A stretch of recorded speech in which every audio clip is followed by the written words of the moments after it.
As you can see, I have a baby in my arms, which is my baby that I gave birth to. My husband and I's baby.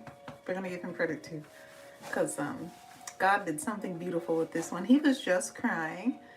In case you didn't know, babies cry. So we're gonna see how much I can share. This is gonna be all about my labor and delivery, the birth of this sweet boy right here. Let's see.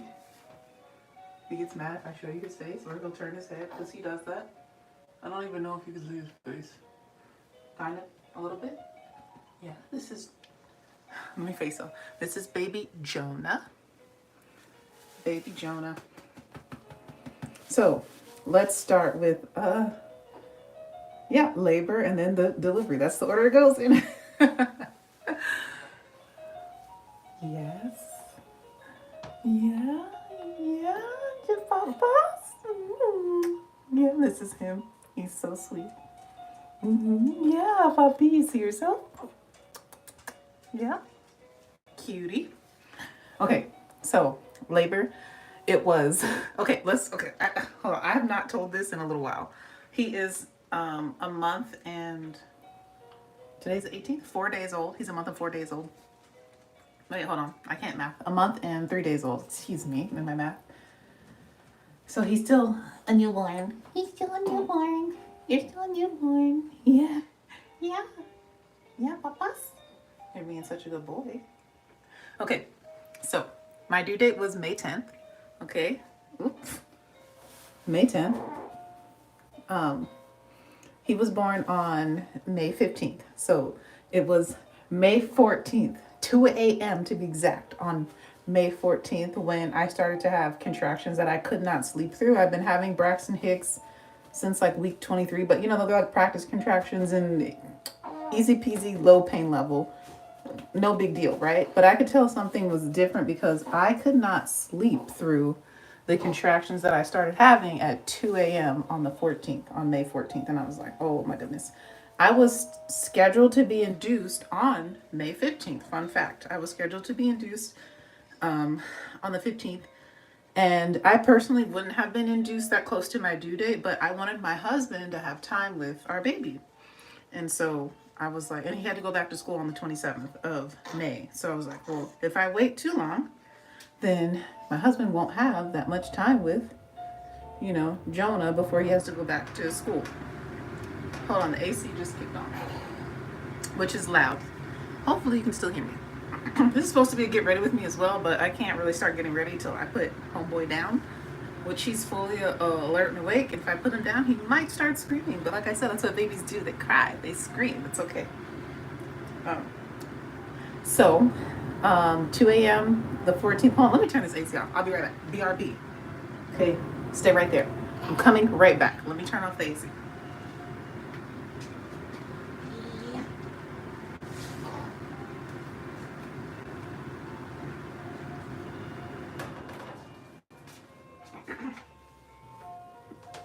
All right. And if you hear the music in the background, that's his swing.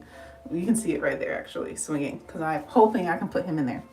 So, where was I? Mom brain, okay? Woo, Chile. There's so much I want to talk about when it comes to motherhood, being a first-time mom. There's so much, so much, but we're talking about labor and delivery. So 2 a.m. on the 14th of May, I start having contractions that I cannot sleep through.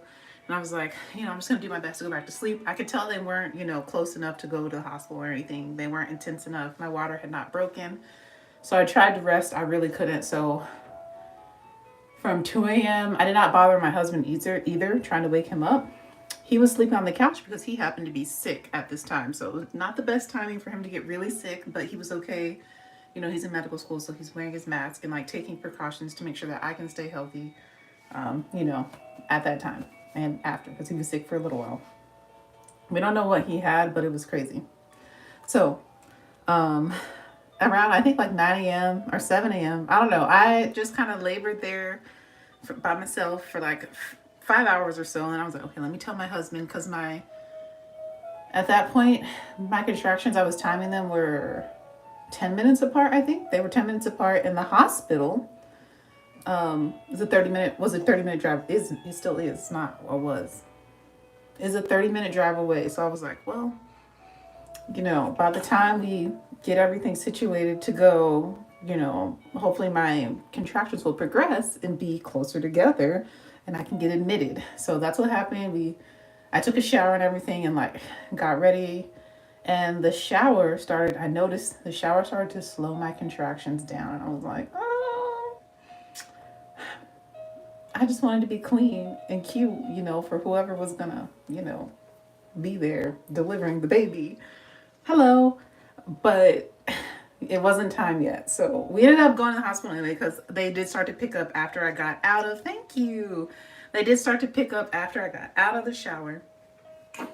And so we head to the hospital, and I think we get there at 6:30 in the morning. So maybe I only labored alone for 4 hours. See, my math is, ignore the math.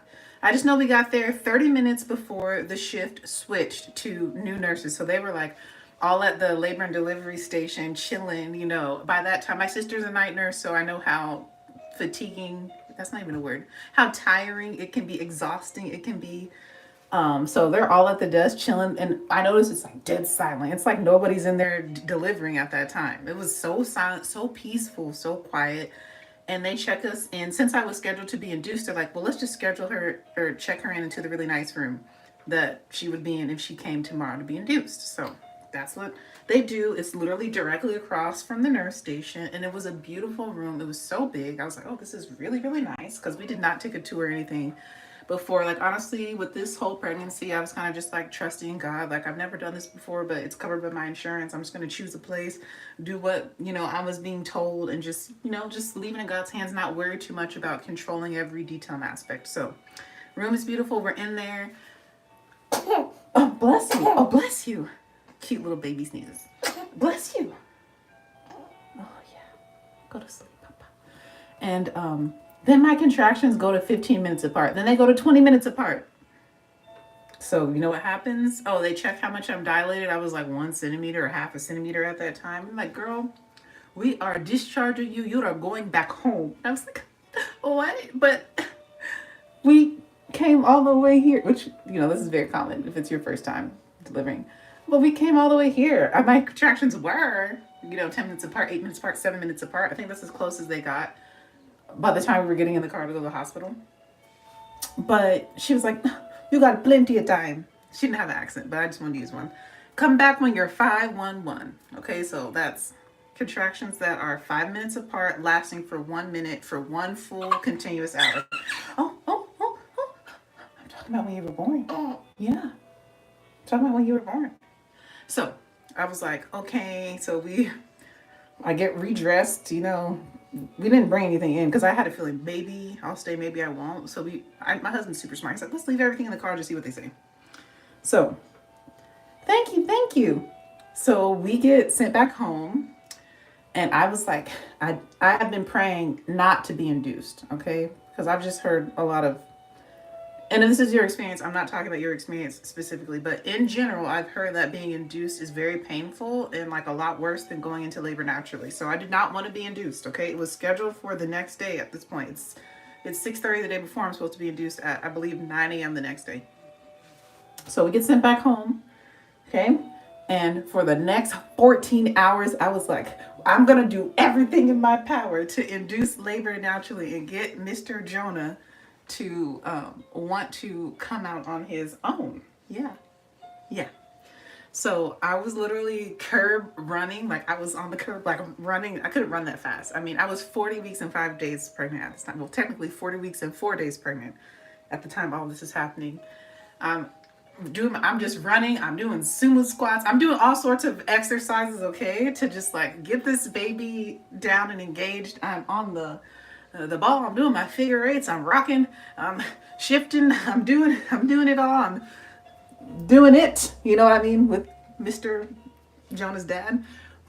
We did that a few times, to try and just get things going. Okay. 14 hours later, I was like, we're going. We are about to, we're going to make it happen. Okay. So I'm exercising, doing all these things. So 14 hours later, guess where we end up? Back at the hospital in labor and delivery, because I had the 511 going. And the contractions were so strong at this point where it was like take my breath away. Like it was intense. Okay.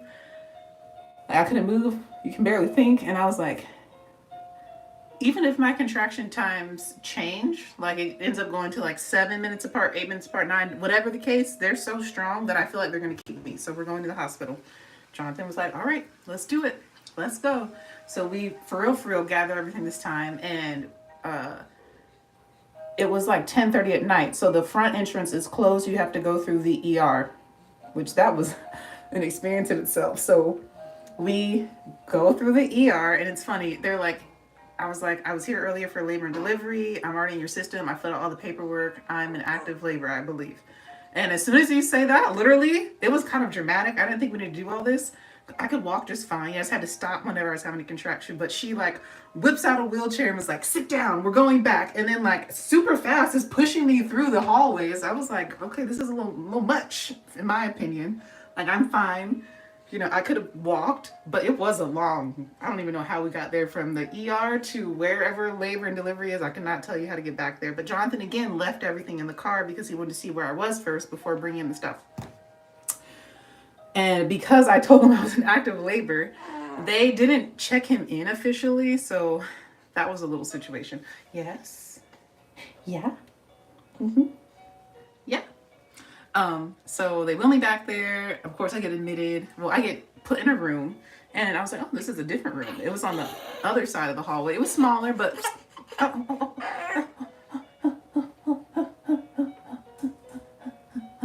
it was a smaller room, but still nice room. I didn't mind it. You know, I don't really care. Is it clean? Is it safe? That's what I care about. So, okay. Go to sleep. Yeah. Not you opening your eyes when I say go to sleep. LOL. Anyways, so I get put in the room. Like I said, it's about 10:30 at night. And you know, they come in and do all the checks. They put all the straps on you so they can monitor your heart rate, baby's heart rate. And I think Jonathan went back out. He got checked in officially, brought all the stuff in. Okay. And then while he was in the room for all of this, so they're like, she checked. So they did that. They checked my cervix, I think. And she was like, oh, you're 2 centimeters, I think, at this point. But she was looking at the monitor and she was like, yo, your contractions are strong though. So let me go talk to the doctor about what's happening. And I'll see what they want to do. So I guess they can, they get all the data at the nurse station, which is super cool. I did not know that. So they can see everybody's graphs of what their baby's doing and what the patient's, the mom, the mother of the child, parent of the child, what's going on with their heart and everything and their vitals and everything. And so I guess they show that to the doctor at the station or somehow, I don't know, they pull out an iPad. I don't know what they do, but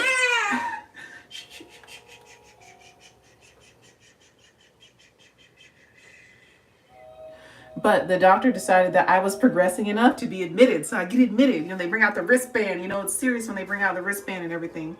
And they're like, all right, you're going to stay. And I was like, yes, it's go time. I was getting excited. I was like, finally, we're going to meet the baby. And I don't have to be induced yet because it was happening on its own, like I prayed for. Yes. Okay. You don't like this no more.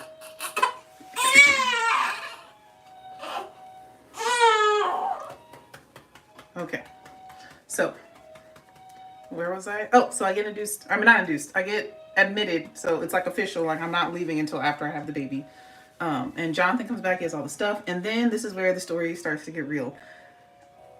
I have never had a IV port put like in my hand. That was the most painful and most annoying part of this experience, other than the actual contractions themselves. Okay, was having that thing in my wrist. I do not like that catheter port that they do for your IV in your hand. Oh my gosh, it was so just irritating and annoying. So they're putting that in, and then when I say they, this is nurses. They're putting that in, and then another man, a hematologist, comes in, and he's like, I need to get some blood work. They want to take some blood to make sure, you know, you don't have anything that could potentially harm the baby, and just check all your levels and stuff, and to verify your blood type in case you hemorrhage and you need blood. So that's what he was doing. But I don't really like needles like that. So it was overwhelming. And I'm still having contractions. I don't have any interventions at this point. I'm still having active contractions, and it was just too much for me. And I was like, I feel nauseous. I feel sick. And I immediately just started throwing up. Cute, right? So I started throwing up, and they were like, oh. Of course, they don't really show any expression. They're used to this. You know, people in the hospital, they're so used to this. But like, I was like, I don't feel good. Like, I was just so over. I'm telling you, I was very overwhelmed, especially by the IV port thing. I don't want to do that ever again. But I have to have surgery to remove my cyst. My cyst is still there. More information on her later. Olga. We'll come back to that in the future. But anyways, so I'm probably gonna have to do that again. Ugh. Anyways, so I throw up, and then I feel much better after that. And the guy's done taking all the vials of blood that he needs to take, the thing for the IVs in my hand, just to the port, just in case I need it. Because I was planning to see how far can I go without drugs. That was my plan. Like, can I do this naturally? Because I had already been laboring at this point from 2 a.m. to now. It's like 10:30 at night. Yeah, that same day. So I don't know how many hours it is. We could probably do the math, but your girl's not 16 hours. Because 2 to 2 would be 12. And then 2 to, what did I just say, 10 is like 8, and 12 plus 8. Girl, I really can't do math. So like 20 hours at this point? Okay, 20. Wow, I'm sorry, mom brain. And I'm not good at math. Y'all, if you've been watching me for a while, you know I'm not good at math. That's why I teach music. Okay, anyways. So, okay, I throw up. And I have the thing in my hand. And so basically at that point, they just offer you, would you like any snacks, any drinks? Very hospitable. Hospitals should be hospitable, you know? Offering my husband a snack. And at this point, I think he like calls his mom and says, hey, we've been admitted. Like, you know, whenever you can, come on down, come on down. My mom lives across the country. So she was not there the day of his birth, but she flew in the next morning. So she was there the day after. Is that right? Yeah, she was there the day after because he was born on a Wednesday and she was there Thursday on the 16th. He was born the 15th of May. So yeah, then they just kind of let you chill and they just kind of wait it out and see how you're doing with your contractions for a while. And they were very painful. Like I said, they could tell they were very intense on that little monitor with the zigzaggy thingy. And yeah. I made it to, I think, 3 or 4 centimeters before I was like, what interventions? Nola's barking. Who's at the door?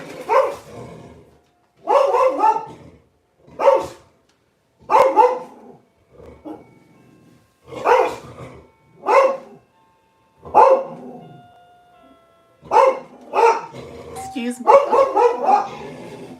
The doorbell's ringing, the dog's barking. I'll be back.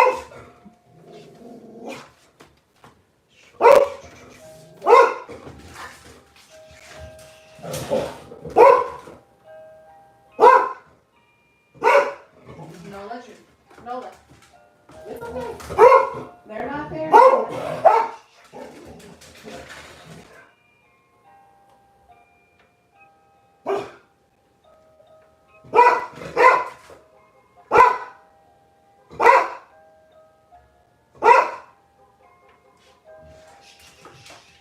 Nola, it's okay. Nola, it's okay. They're not there anymore. It's okay, Mama. Okay. Excuse me. Life is lifing. As you can tell, life is lifing. Somebody must have, yeah, she's a great protector. Somebody must have dropped a package off or something because there's nobody physically there at the door anymore. But if I heard a dog like that barking, I wouldn't be at the door either. I would be, yeah. I'll come back later. Yeah. But, Nola June, it's okay, Mama.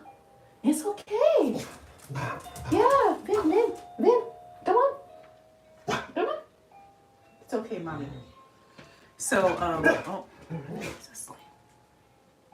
yeah, he slept through all that, bro. He's a good sleeper. Thank you, Jesus, for that. I forgot where I was.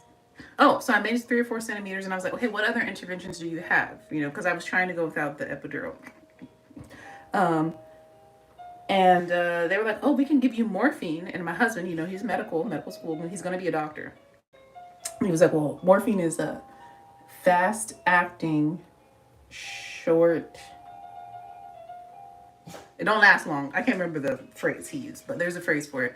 It's fast acting but short lived. We'll just say that, okay? And I was like, ooh, I've never had morphine before. Like I've had my wisdom teeth removed. That's the most intense thing that I've been through is having my wisdom teeth removed. Yeah. And so I've never had morphine before, and I was like, well, let's try. Let's see what it does. They're like, well, it only probably lasts 30 minutes to an hour of like pain relief. So I had, so they get the person who, I think they put it in the bag. They do it through your IV. Yes, that is how they do it. Or did she shoot it into the IV thing on my hand? I don't know. I got morphine, okay, to help with the pain. Bro, that morphine did nothing. My pain was like at 7 and 8, around 7 and 8. That morphine brought it down to like a 6 at the lowest, so it was still pretty intense. It was very unpleasant. Yeah. They were like, oh, it should knock you out. You'll be able to sleep and get some rest before you know it's go time. Where?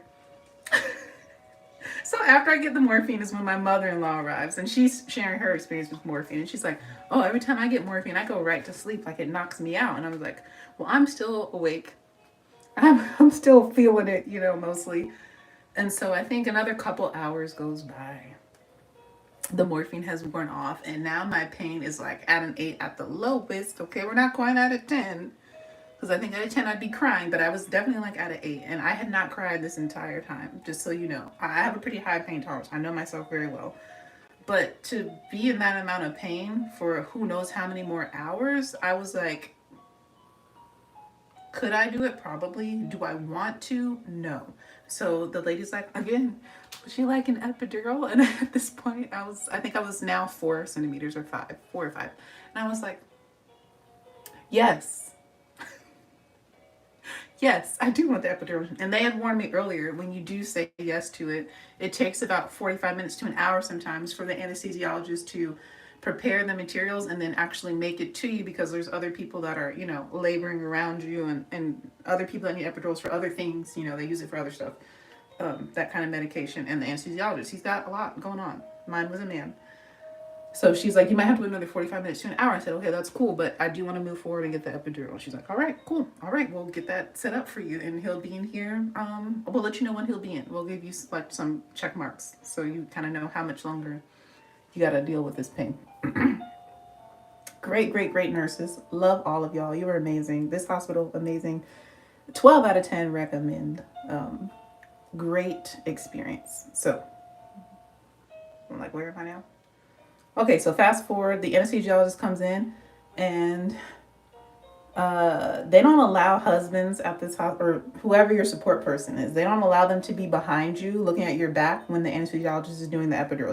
They have to be in front of you, so you have to be facing them. They need to be facing you, because I guess they've had people attack the anesthesiologist because they thought they were inflicting more pain on the person that is laboring, and they've had people pass out. And so now they can't give their full attention to the person in labor. They have to give their attention to the dad or the support person, the doula, whoever it is, okay? Grandmama, whoever is in the room with you, which is not good, okay? Because we can't just leave people pass out on the floor in the hospital. We can't do that. So they make that person sit in front of you. But my husband was like, well, I'm medical. Like, I've seen it all. Like, I've delivered babies myself. Like, he wanted to, like, kind of see everything. You know, just because it's, you know, me, the mother of his child, going through it. But they didn't allow him. He was a little disgruntled about that, but it was fine. And so my regular nurse was, she was on her lunch, so they had another lady come in who was very nice. But I didn't really feel like connection with her because I hadn't been with her for the past however many hours I've been in the hospital at this point. We're probably at 3 a.m. now, 3 a.m. Yeah, that sounds about right, 3 a.m. Yeah, that sounds about right. I think it was about 3 a.m. And so, you know, they put the needle in your back. I can't see anything either. I didn't see anything. And I said, I'm not really interested in seeing anything. I just want pain relief. That's where I was at this point. But you're still having active contractions while you're like, I can't really do it holding him, but you're like hunched over, you know. And I'm holding the hands. I wasn't holding her shoulders. I was holding her hands, the hands or elbows of the lady who's the nurse that's in there while he's doing his stuff. But the anesthesiologist was amazing. He was great. He also went to the same medical school that my husband is at, so that was a cool connection. I got to chat it up a little bit as he's preparing all the things.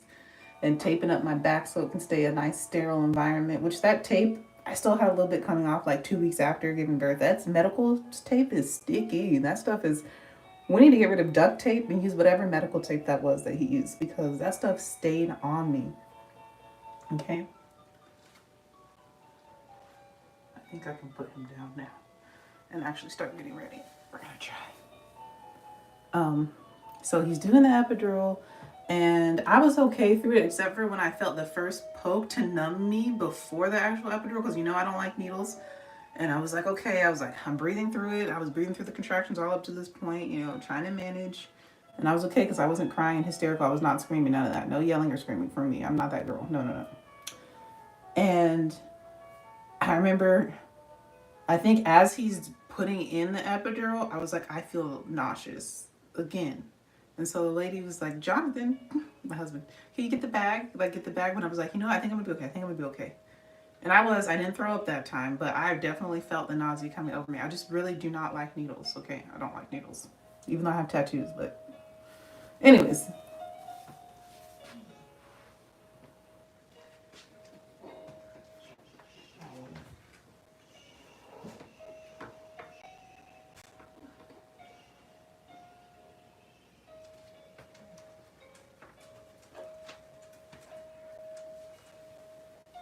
That Nola peeking around the corner too. Hey, Nola June. Do you see her? And she's good with the baby too. We can talk about that another day as well.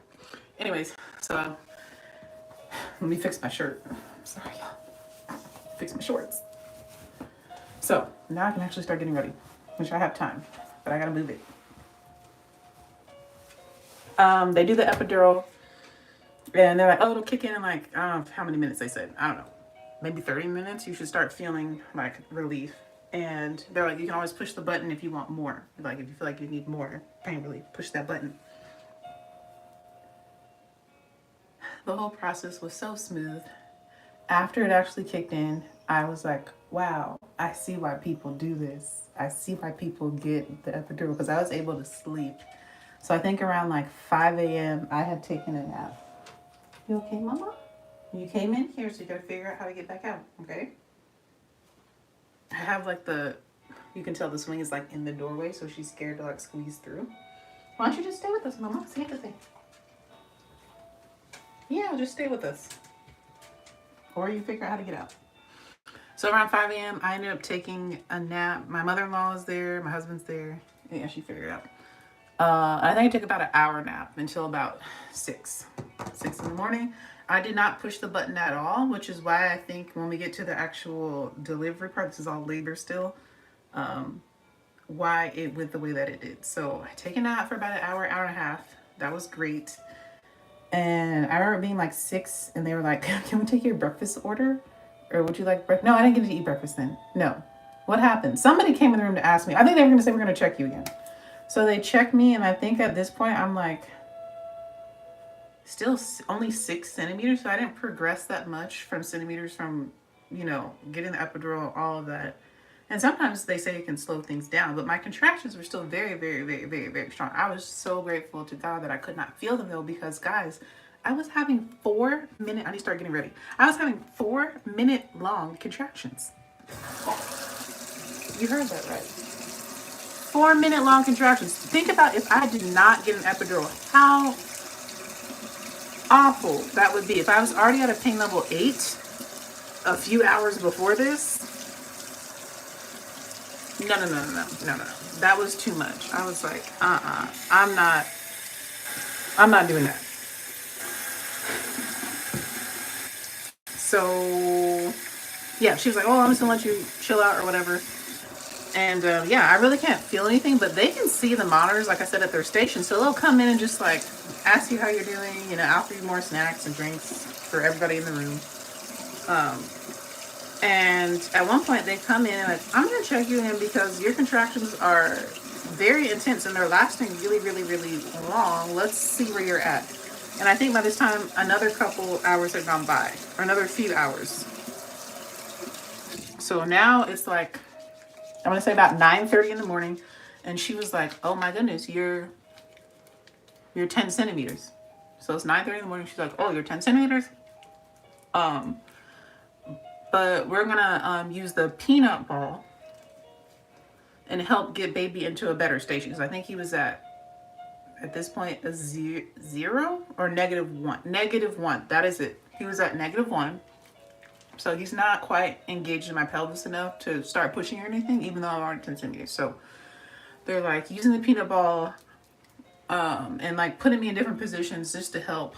And you know, I can't feel nothing. The epidural really, I could not feel nothing. The only thing I could move my ankles, like flex and extend my ankles, and I could wiggle my toes, but everything from my ankle to like my belly button, bro, it was a really out of body experience. It was like I was a corpse from my ankles to my belly button. Like I could not feel it at all. And how numb it was like, I've never been dead, of course, but I imagine it was like a dead body. It was really weird at first. I was like mentally wrapping my mind around that. I was like, I cannot feel nothing.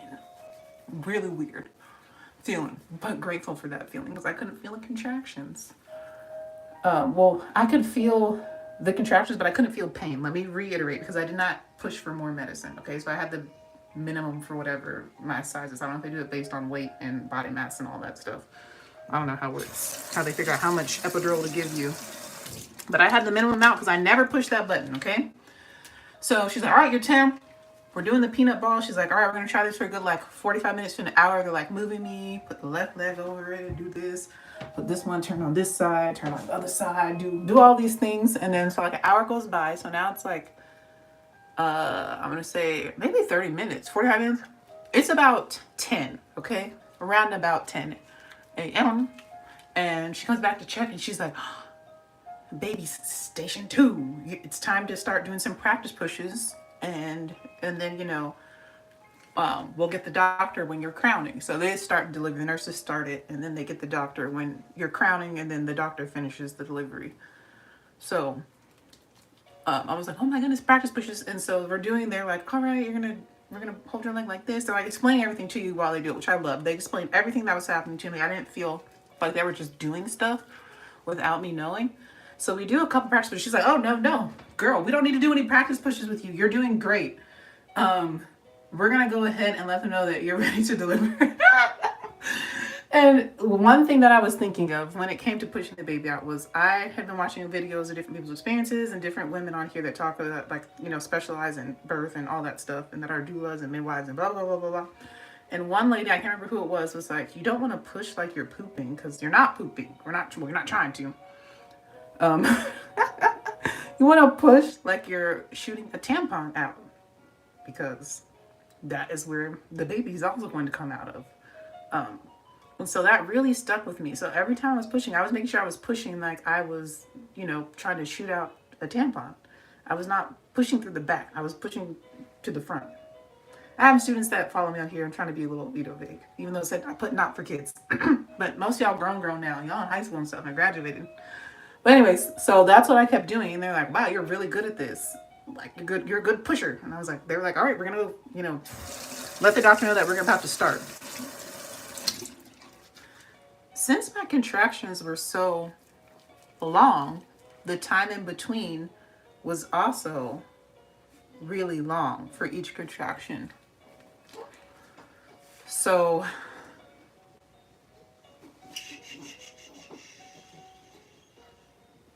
he's doing the active sleep. You can see his little head and foot. The active sleep moving around. So you only push during your contractions. And I'll just say that within 20 minutes of pushing, my baby was earthside. He was here.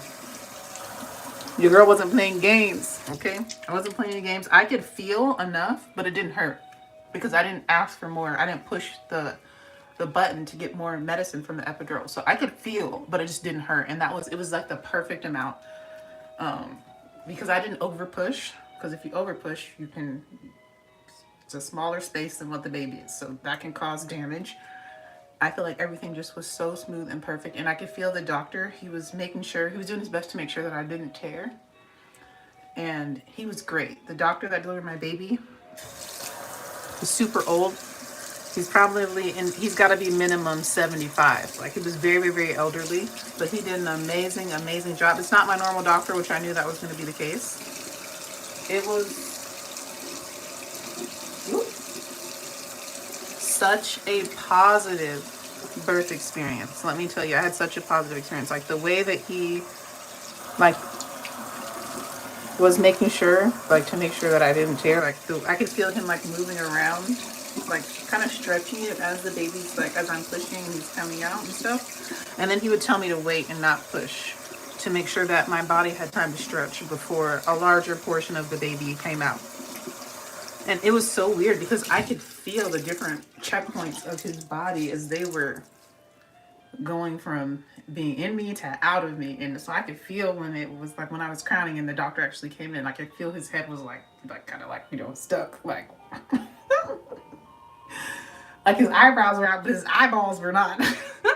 I could feel those different checkpoints of his body when he was telling me like to just rest and not push yet, but to like just hold on so that my my body had time to stretch around him. And so I did end up with a first degree tear, but it was very superficial. Like it wasn't that big. Like I'm fine. Honestly, by day 3, if I needed to run a marathon, I could run a marathon. Yeah. Oh, it wouldn't be pleasant, but I was like good. You know what I'm saying? Like I was able to drive and like move around like normal by day 3.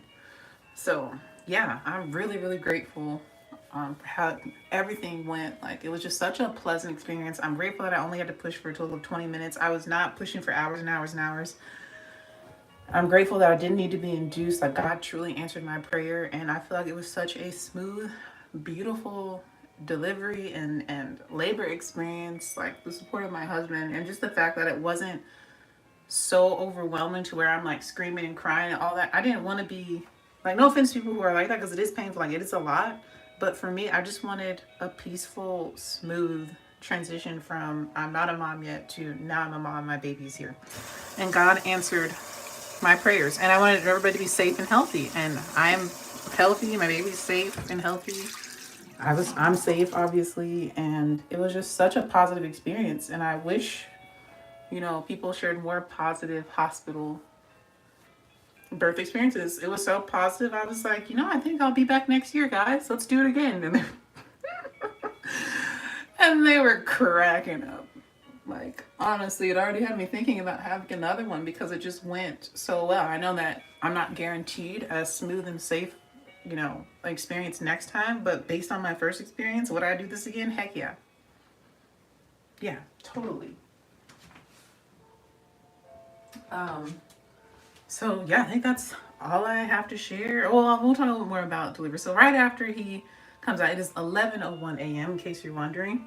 So I started the practice pushes at like 9:30, 9:45, and then there was just a lot of downtime because my contractions were so long. But I only pushed for about 20 minutes. But we'll say about 30 minutes was me just waiting and not pushing because I wasn't having a contraction. We were waiting for it to pick up again. So yeah, it was pretty fast.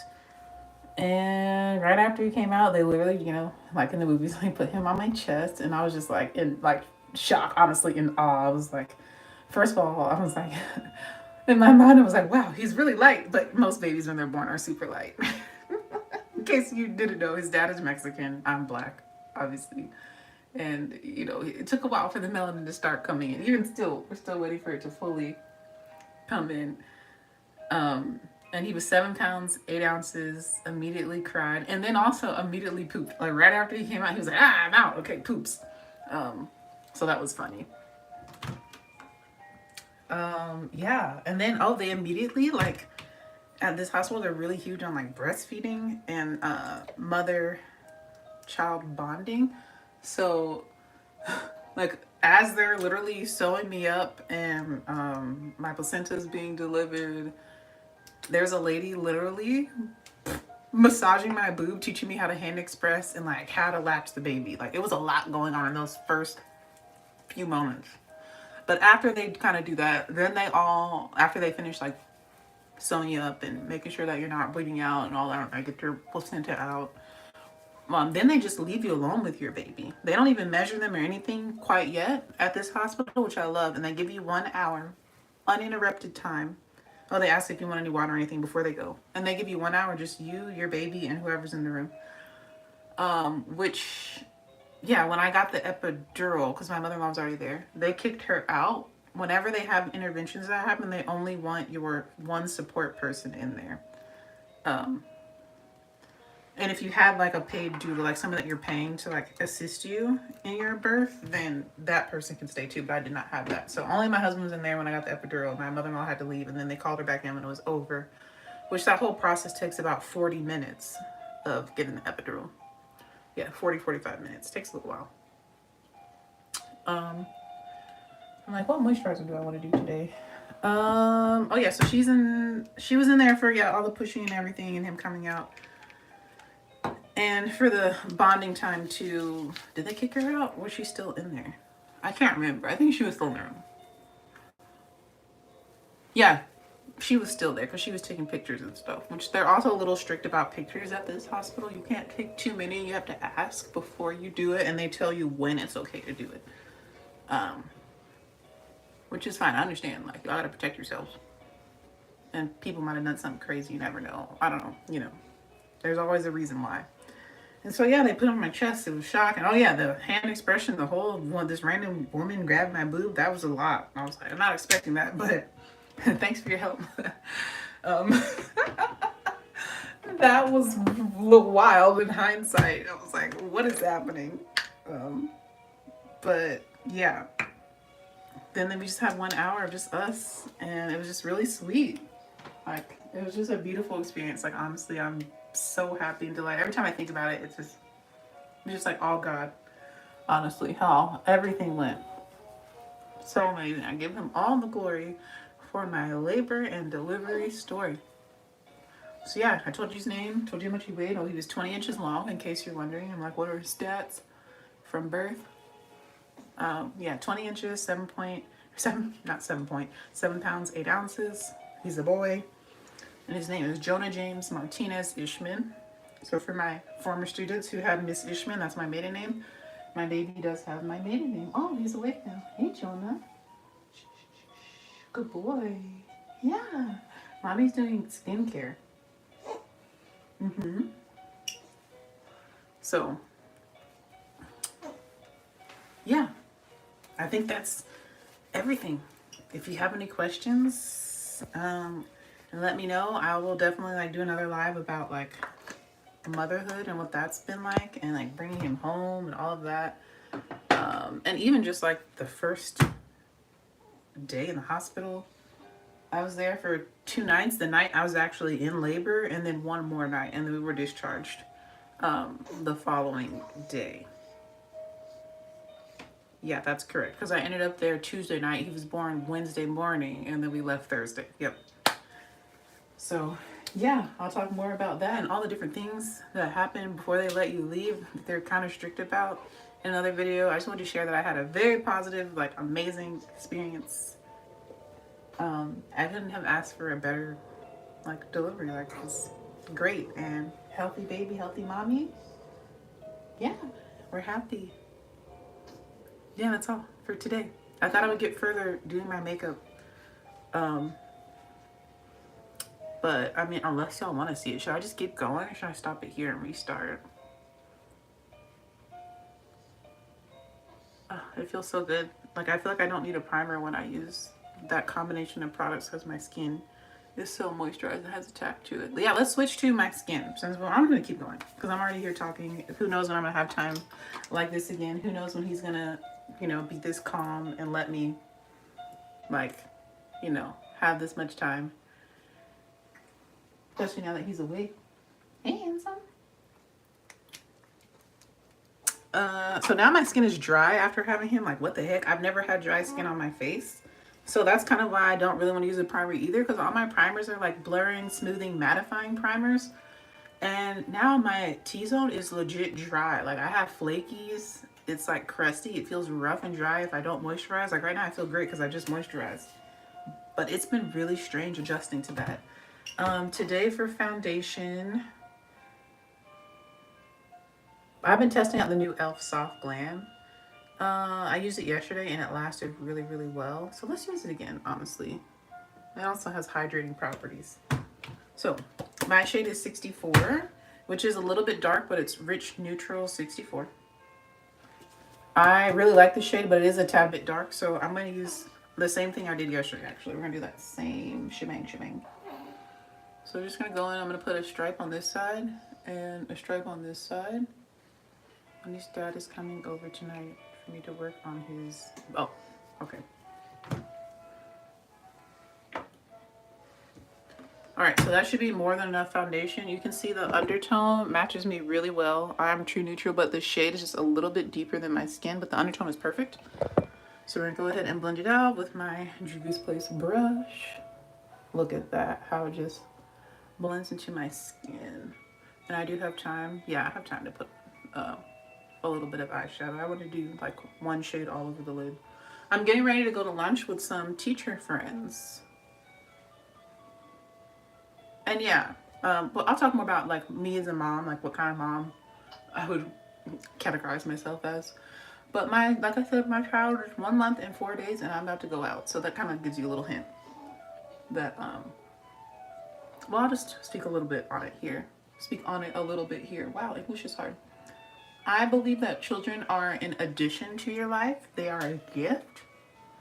But they should not take over your life and consume your life. So like I am an individual who happens to be a mother, you know, motherhood is a part of my identity. It is not my entire identity. Okay. My full identity is a child of God. Let's start there. Okay. That is my #1 identity. That is what defines me. And so I believe that like they are an addition, so they shouldn't take away from your quality of life, and you can bring them along with you. And the people who really love you and support you are not going to mind you bringing your child with you, you know, as you continue to live your life and be the individual that you are. And so that's how I've navigated. It's such a pretty shade. You see the undertone is so perfect, it's just a little bit dark. Love it. So that's how I've been navigating. Like I've still been like going out to meet with people, of course, not large crowds or anything, but we go during off times so that it's not too busy and I still feel safe. Since he is still young. And yeah, nobody touches him. We just keep him away from people. So. Oh, Papa.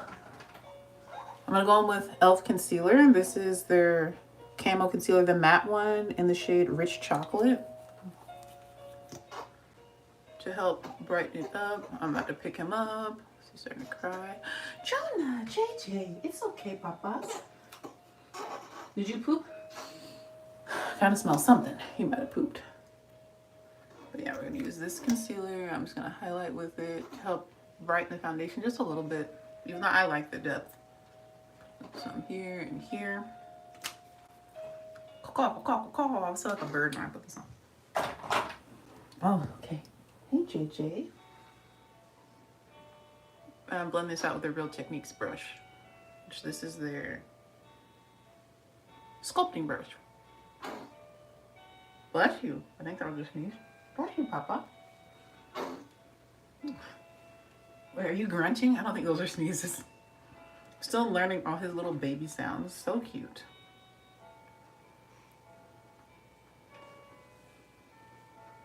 But yeah, I think it's still important to like, a lot of people lose themselves. And that was something I was like very like strict about. Talking to my husband and like, hey, you like when we were dating stuff, like when you want to have kids, if we have kids, you know, just know that I don't believe in letting that take over your whole identity. And I don't want to like lose myself to anything, because then I feel like it becomes a form of idolatry. And there's only one master I serve, Jesus, okay? There's only one thing, he's not even a thing, but one person that I'm worshiping, and that is God, okay? And so I've been really trying to be conscious of conscientious, aware, English, aware of like making sure that I don't totally lose myself, that I do the things I enjoy, that I'm still enjoying makeup, that I'm still trying out new makeup, that I'm taking the time to get ready, even if I don't go anywhere. Sometimes I'll get ready to stay home. I'll just take cute pictures, selfies with my son.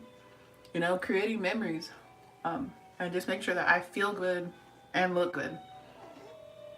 So yeah, that's just a little bit about like how I feel about like motherhood and parenting. And I feel like it's a very millennial mom mindset. I am a millennial. I'm like a middle younger millennial, born in 1992. So I'm 31. I'll be 32 years old this year. And I feel like that is kind of our mindset. Look how just that little bit of concealer helped to like brighten up, balance it out, like with my chest and everything. Love, love, love the way this like combo looks. Just really pressing it into my skin to make sure that it's well blended. Beautiful, right? Looks like my skin, doesn't it? Loving this e.l.f. and it was long lasting too yesterday. All right, let's sit with some powder. We're gonna use Maybelline Fit Me for the under eyes and maybe in between my brows because it's more of a dry powder. And then we're gonna use the e.l.f. Camo Powder Foundation to set the rest of my face. So yeah, Maybelline Fit Me in the shade Deep 35. This is their loose finishing powder. Take a little bit of this. I'm gonna take this random Baddington brush. I don't know, it's like a fluffy domed brush.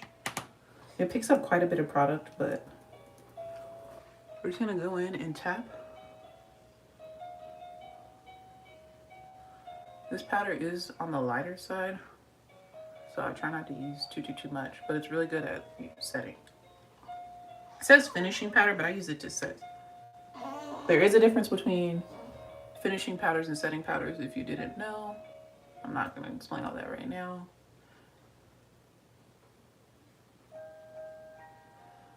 And I'm also kind of using this powder to like highlight, so you see me like pull it onto my cheekbone and everywhere that we applied concealer and a little bit beyond. Thank you, Jonah, for letting me do this and calming down, baby, not crying.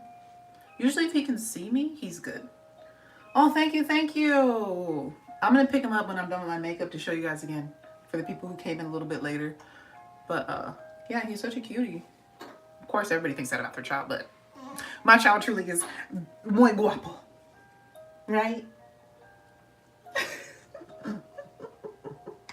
He has a personality already too, which, considering who his parents are, he's very animated, very expressive, I feel like, for a newborn. Very funny. He definitely has a personality. Ooh. I thought it looks so good. I've been loving this e.l.f. foundation. $8 too, and the concealer is $6. And the Maybelline powder, I don't know how much it costs now. It's been a while since I've repurchased it. But yeah, we're doing like kind of a drugstore face for now. But yeah, I just set my T-zone basically. Yeah, papas. And I'm gonna go in with the powder. This is the shade, the e.l.f. Camo Powder Foundation, the shade Deep 540 Neutral. Since this foundation is a little bit dark on me, this powder is a little bit light. I usually use their deepest shade, I think 620 or 630, which is a warm shade, but I feel like it's super neutral. Oh no, Papa, I'm right here. Oh, you need me to pick you up? All right, we're gonna go fast and I'll pick him up. I've learned how to do some things one-handed. I have not tried to do my makeup one-handed yet, so you're about to see if I can do the rest with one hand. Aww. Jonah.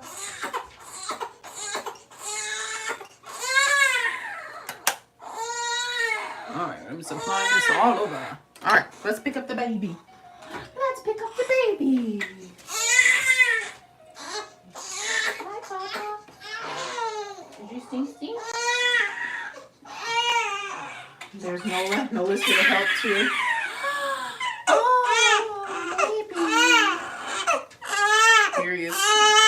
Crying.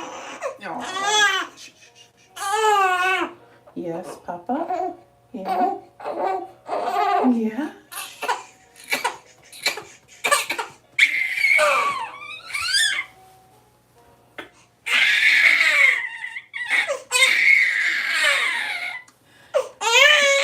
He pooped, so we're gonna end it here for today. Farewell. Yeah, I know, Papa. Are you saying bye? Bye-bye. Say bye-bye. Bye-bye. He's saying bye. I gotta change his diaper.